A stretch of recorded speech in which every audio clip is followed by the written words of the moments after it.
नाज़रीन, चलकर आज के इस दिलचस्प मौजू का आगाज करते हैं।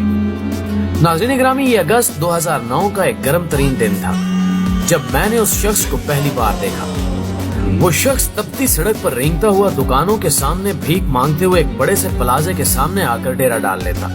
पसीने से शराबूर कभी लंगड़ाता तो कभी गिर जाता, कभी बैठ जाता तो कभी रेंगने लगता। कई दिन वो भूखा प्यासा वहीं पड़ा रहता। उसके चेहरे से हैरानी और वीरानी के अलावा बला की मजलूमियत टपकती थी। उसका हुलिया देखकर इंसान कराहत महसूस करता। बिखरे बाल, दाढ़ी बड़ी हुई, जिस्म पर मैल के धब्बे, फटे हुए जूते, मैले कुचैले कपड़े उसकी शख्सियत का खासा थे। वो रोजाना एक मखसूस टाइम पर दुकानों के सामने से होता हुआ प्लाजे के ऐन सामने आ बैठता, गोया जैसे ये उसकी जॉब हो। उसे इस हाल में देखकर मेरा दिल तकलीफ से कड़ से जाता। मैं सोचता, ये कौन है, कैसी मजबूरी उसे ये काम करने पर उकसाती है। जाने इस शख्स के घर में कितने अफराद होंगे, क्या ये गुर्बत और अफलास का मारा है? ऐसे कई सवालात रोज मुझे उस शख्स की जानिब मायल करते हैं। जिस दोपहर की शदीद गर्मी में कोई शख्स घर से निकलना गवारा नहीं करता, वो उस तपती धूप में यूं ही सड़क पर बैठा रहता। दिन भर वो अपने मखसूस अंदाज में लेटा रहता, कभी सर उठाकर इधर उधर देखता और फिर से किसी और जहां में गुम हो जाता। उसकी कई हरकत समझ से बालातर थी। उसकी आंखों में एक चमक हरदम मौजूद रहती। वो सुबह नमूदार होता और शाम के वक्त रेंगते हुए वापस अपने आशियाने को चल देता। जहां वो रोज आकर बैठता था, उस सड़क के दूसरे सिमत एक प्लाजा मौजूद था। प्लाजे के अतराफ चंद मकानात भी थे। वो शख्स दिन भर सामने मौजूद प्लाजे को टिकटिकी बांधकर देखता रहता। कई महीने गुजर जाने के बावजूद भी उस शख्स ने छुट्टी नहीं की। वो हर रोज ही मुझे सड़क पर मिलता, यहाँ तक कि रमजान के बाद ईद के अयाम में भी वो उसी जगह दिखाई दिया। बारिश के दिनों में उसे सड़क के किनारे देखकर दिल पसीज जाता। दिल में ये ख्याल आता कि आखिर ये शख्स है कौन। रोज रोज इसका चेहरा देखने से दिल पर नक्श सा छप गया। अक्सर औकात में तन्हाई में लाशऊरी तौर पर उसको याद कर लेता। उस भिखारी की असलियत जानने के लिए दिल में जुस्तजू पैदा होती, मगर मसरूफियत की वजह से कभी इसको अमली जामा न पहना सका। बारिशें गुजर गई, सर्दी के मौसम ने अंगड़ाई ली, लेकिन अब भी वो पागल अपनी ड्यूटी अंजाम देने सड़क के किनारे पर मौजूद है।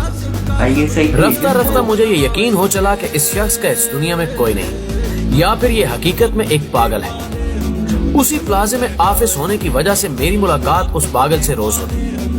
उसके करीब से गुजरते हुए मैं उसे कुछ पैसे दे देता ताकि इसकी जरूरियात मुकम्मल हो सके। रोजाना उसे देखते हुए मुझे ये महसूस हुआ कि उसकी आंखें प्लाजे के एक मखसूस हिस्से पर जमी रहती हैं। वो कई घंटे पलक तक न झपकता। दिन के किसी भी पहर मेरा गुजर वहाँ से होता तो वो शख्स वहीं दिखाई देता। एक दफा रात के वक्त इत्तफाकन मुझे उसी रास्ते से होकर एक दोस्त के यहाँ जाना था। मैं जैसे ही प्लाजे के करीब पहुंचा, मुझे वही भिखारी सड़क के किनारे लेटा दिखाई दिया।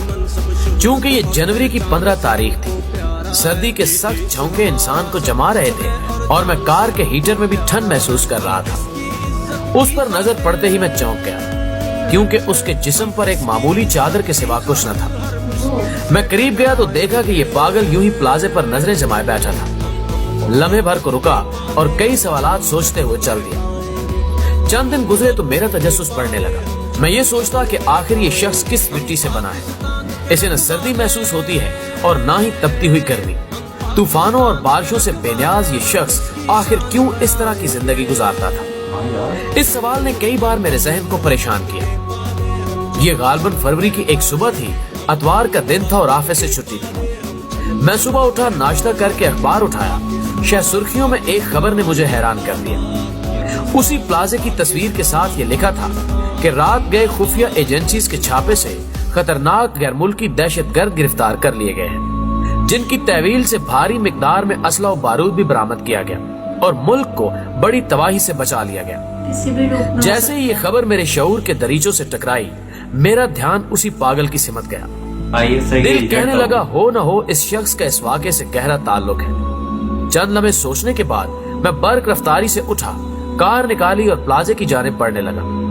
आधे घंटे की ड्राइव के बाद जब मैं उस जगह पहुंचा तो क्या देखा कि सड़क के उस हिस्से पर एक बोरी और थैला पड़ा है, जबकि वो शख्स मौजूद नहीं। वो दिन और आज का दिन मैं उसे हर जगह तलाश करता हूँ और सोचता हूँ کہ نہ جانے وہ کس ماں کا لال تھا, کس باپ کا لاڈلا, کس بہن کی آنکھ کا تارا, کس بھائی کا سہارا اور کس کے سر کا سایہ تھا جو مٹا ڈالی. نہ جتایا, نہ اسے ایوارڈ ملا اور نہ ہی اس کے نام کے نعرے لگائے گئے اور نہ ہی اسے میڈیا پر دکھایا گیا. ناظرین گرامی, وہ شخص ہماری پاک فوج کا ایک گمنام ہیرو تھا. یہی وہ ہیرو ہوتے ہیں جن کی وجہ سے پاکستان کا وجود